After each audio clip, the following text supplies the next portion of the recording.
الشخص اللي هكلمك عنه ده، لو حضرتك من اسكندرية فأكيد هتعرفه، ولو انت متابع رياضة وتاريخ هتعرفه برضه. إبراهيم شحاتة الجويني. إبراهيم شحاتة الجويني هو أصلا معلق رياضي، وكان أمين صندوق الاتحاد الرياضات للقوات البحرية سنة 56، وعضو اتحاد القوات المسلحة للألعاب الرياضية من سنة 56 لسنة 67، يعني قرابة ال11 عام.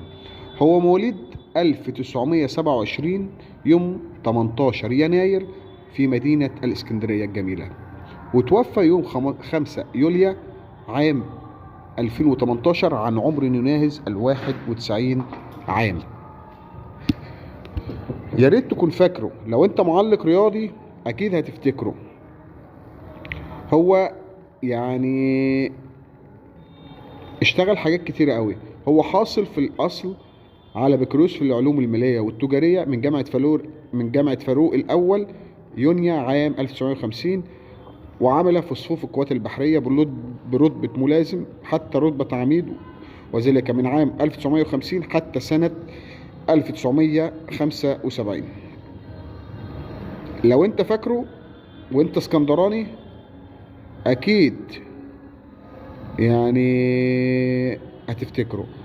الراجل ده صعد بالنادي الأولمبي وحقق معاهم الدوري العام،